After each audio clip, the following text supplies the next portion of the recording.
Namaste, friends. Welcome to Jewel Bus Talks. I'm Stephen Fernandez. It's my honor and privilege to welcome an honored guest, Mr. Rajesh Rokre, the brand new chairman of GJC. Namaste, Rajesh bhai. नमस्ते नमस्ते सुस्वागतम. Thank you As usual, धन्यवाद आप join किए हैं and always pleasure to talk to you. Sir, बहुत बातें हुई हैं. Global uncertainty, geopolitical, what do you say, tensions, rising price of gold. ये माहौल में I want you to give us an overview, domestic and international gold jewelry का. Start. देखिए जब से मैंने होश संभाला है या मैं बोलूंगा कि जब से इस बिजनेस में मैं आया हूँ ये जितने वर्ड आपने बोला वो मैं सुनते ही आया हूँ, इसलिए मेरे लिए कोई नई बात नहीं है। और मुझे लगता है ये सब चीज़ों के वजह से ही गोल्ड में दिनों दिन रेट बढ़ते जा रहे हैं। और मैं हर बार कहता हूँ गोल्ड के जब रेट बढ़ते हैं तो उसके तरफ अट्रैक्शन भी बढ़ता है। लोग कुछ ये कहते थे पहले मुझे कि भैया गोल्ड का रेट अगर बढ़ गया तो लोग खरीदेंगे नहीं। देखिए आपको याद होगा सोने का जब मैंने मार्केट में एंट्री किया था तो 2000 रुपया या 2200 रुपया 10 ग्राम का रेट था। आज देखिए 86,000 रुपये क्रॉस कर चुका है। तो कभी भी गोल्ड के रेट के बढ़ने के वजह से ग्राहकी कम नहीं होती है। जब मुझे याद है 10,000 पहली बार सोने का रेट हुआ था तब लोगों ने कह दिया था कि अब इसके तरफ कभी कोई देखेगा भी नहीं, लेकिन उल्टा 10 के बाद 20 हुआ, 20 के बाद 50 हुआ, 75 हुआ, 85 हुआ, उल्टा लोगों ने ज़्यादा खरीदना शुरू किया है। तो कहीं ना कहीं मुझे लगता है कि गोल्ड के तरफ गोल्ड का रेट ही अट्रैक्ट करता है। उल्टा ये हो गया है कि ग्राहक अब जब कभी भी कोई चीज़ इन्वेस्ट करना है तो ये सोचते हैं कि इन्वेस्ट के साथ साथ उसको यूज मैं कैसा कर सकता हूँ। तो ऐसी अगर कोई कमोडिटी है तो केवल गोल्ड है। और रही बात इंटरनेशनली, देखिए इंटरनेशनली बहुत ज़्यादा टेंस, जब से पहले के ज़माने में आपने देखा होगा वर्ल्ड वार 2 होते तक के कोई एक कंट्री दूसरी कंट्री के साथ लड़ाई करती थी या किसी तरीके से हथियाना है या किसी कंट्री पे हावी होना है, तो ये तरीका था। लेकिन वर्ल्ड वॉर 2 के बाद जब से ये परमाणु संपन्न देश हुए हैं, किसी प्रकार की कोई भी कंट्री किसी पे अटैक करने से पहले 100 बार सोचता है। तो इस वजह से अभी ट्रेड वार हो गया है, एक दूसरे की इकोनॉमी को कैसा डोमिनेट करना ये शुरू हो गया है। तो इसके वजह से नॉर्मली पूरी अर्थव्यवस्था जो वर्ल्ड की है वो एक दूसरे को कॉम्पीट करती है और इसके कारण गोल्ड धीरे धीरे ऊपर जाता है। एकमात्र करेंसी जिसे हम कहते हैं कि इट इज यूनिवर्सल करेंसी, और ये यूनिवर्सल करेंसी होने के कारण इसके तरफ सबका अट्रैक्शन है। वर्ल्ड की सभी सेंट्रल बैंक्स गोल्ड अपने रिजर्व बढ़ाते जा रही है, इंक्लूडिंग इंडिया। आपका मतलब मेरे पास लास्ट ईयर का जो फिगर है जो 1047 टन वर्ल्ड के सभी सेंट्रल बैंक के उन्होंने बाय किया, तो ये अपने आप में एक बड़ा फिगर है। इंडिया ने खुद पिछले साल के मुकाबले 90 टन ज़्यादा इंपोर्ट किया। तो कहीं पर भी गोल्ड के डिमांड को रेट कहीं इफेक्ट करता नहीं है। बस जो लोग ये सोचते हैं कि भाई रेट कम होने के बाद खरीदेंगे तो शायद वो उनका मौका हाथ से निकल जाता है। लास्ट ईयर 75,000 का बेस रेट था, वो इस बार 85 हो गया। नेक्स्ट ईयर हो सकता है वो 95 या 1 लाख रुपया 10 ग्राम हो सकता है। और रही बात इंटरनेशनली, तो गोल्डमैन सैक की एक रिपोर्ट आई है, उसमें उन्होंने 2025 में गोल्ड के रेट फिर से मिनिमम 8% से ज़्यादा बढ़ेंगे ऐसा उन्होंने कहा है।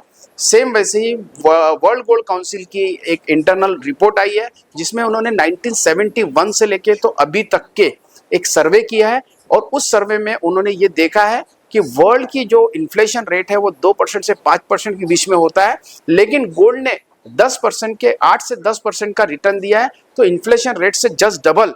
इस वजह से सभी कंट्रीज बाइंग कर रही है। सभी हमारे यहाँ तो भारत में तो वैसे ही हमारे धार्मिक और सांस्कृतिक महत्व है, तो इसके वजह से हमारे यहाँ तो ऑलरेडी 700-800 टन के आसपास इंपोर्ट होता ही होता है। लेकिन अभी वर्ल्ड को भी समझ में आ गया है कि अगर कुछ सेफ हेवन है तो केवल और केवल गोल्ड में है।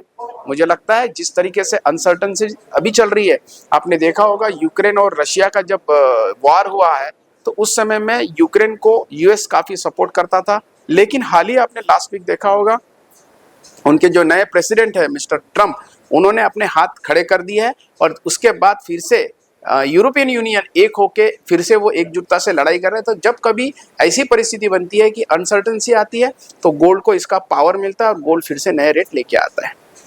शुक्रिया फॉर दिस डीप इनसाइट्स। जैसे आपने बोला जियोपॉलिटिकल अनसर्टेनिटी वो का आप सुनते आ रहे हैं, but GJC does what it does best, the welfare of the industry.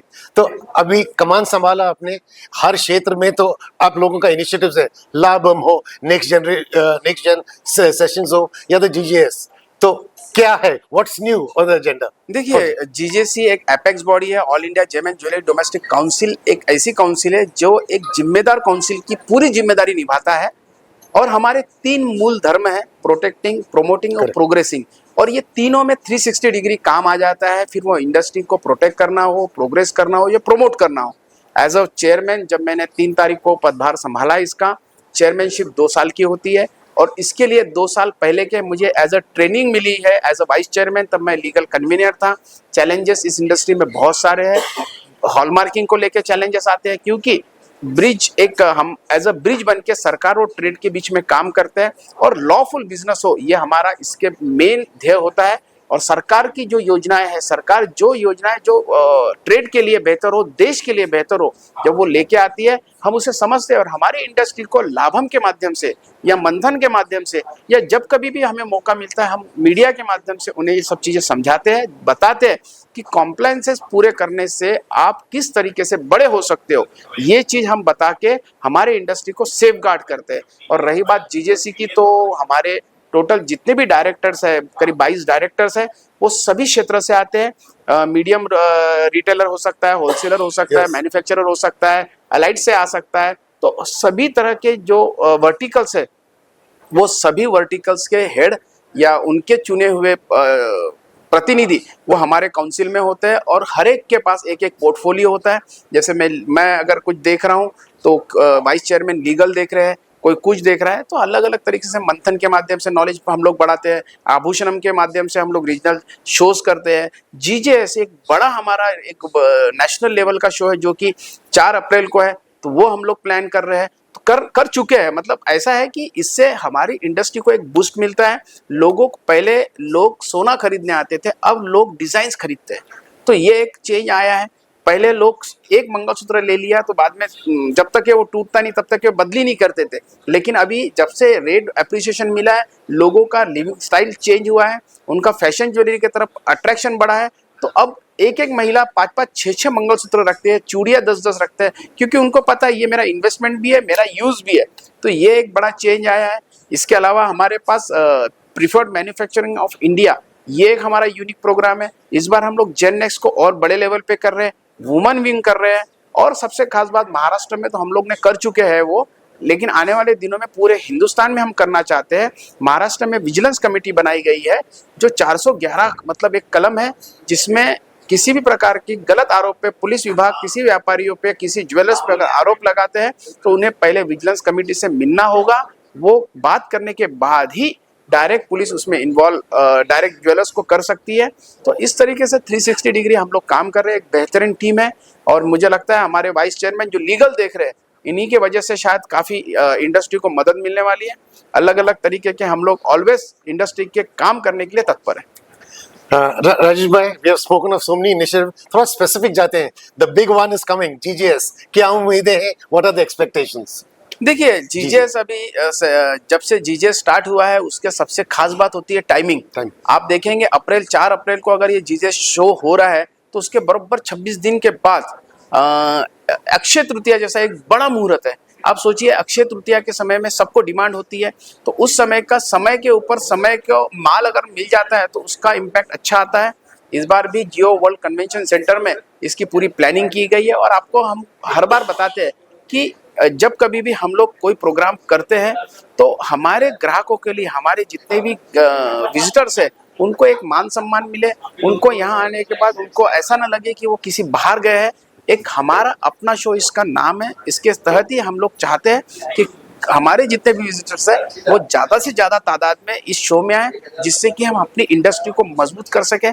बहुत सारे मिनिस्टर्स ने इसका लिए आने के लिए कंफर्मेशन दे दिया है, एग्जीबिटर भी है। इस बार विशेष बोलने का महत्व यह है कि इस बार सिल्वर पेविलियन को भी उतना तजुर्बा दिया गया। सिल्वर पेविलियन के भी स्टॉल्स काफ़ी है इस बार, तो इस बार नयापन बहुत मिलेगा। मेरा आपके माध्यम से, ज्वेलर्स के माध्यम से ये रिक्वेस्ट रहेगा कि आप इसके माध्यम से कि आप ज़्यादा से ज़्यादा लोग जीजीएस शो में आए, जिससे कि हमारी स्ट्रेंथ दिल्ली तक दिखे। इसलिए मैं पुनः एक बार रिक्वेस्ट करता हूँ कि जरूर आइएगा। थैंक यू राजेश भाई। तो जाने से पहले, I mean, you are bullish, you're optimistic. Contribution to the Indian GDP is about 7.5% by the gem and jewelry industry. तो थोड़ा भविष्य की ओर देखते हैं. Your forecast in this next 10 months or 12 months. बिल्कुल देखिए हमारा इसमें जीडीपी में जैसे आपने कहा है कि 8 और 8.5 और 7.5% से ऊपर का जो हमारा जीडीपी में जो हमारा इन्वॉल्वमेंट है, इसका क्लियर कट ये है कि हमारे आदरणीय प्रधानमंत्री जी भी यही कहते हैं कि भारत को एक वेडिंग डेस्टिनेशन बनाया जाए।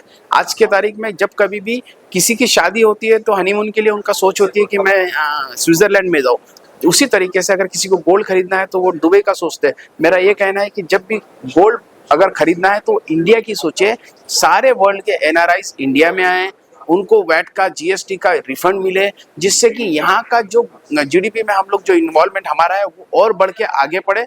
और साथों साथ एक खास बात मैं बताता हूँ, पहले और अभी में एक बड़ा अंतर आया है। जब से सरकार ने 9% से कस्टम ड्यूटी को कम किया है, तब से भारत में भी पूरे इंडिया में कंपेयर टू दुबई काफ़ी सस्ता ज्वेलरी मिलती है। अगर आप कंपैरिजन देखते हैं तो मेकिंग चार्जेस हमारे से भारत से ही उधर जाते हैं, इस वजह से उधर डबल रेट होते हैं और हमारे यहाँ भारत में कम रेट होते हैं। अगर आप देखेंगे तो आपके पैसे बहुत बचेंगे। तो भारत को सोने की चिड़िया पहले जो कहा जाता था, अभी भी सोने की चिड़िया है।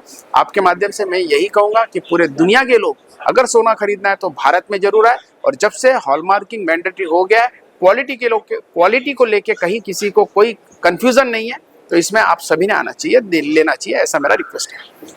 वैल्यूबल इंसाइट्स, कीमती वक्त के लिए धन्यवाद। Thank you. As usual a pleasure Rajesh भाई। Thank you.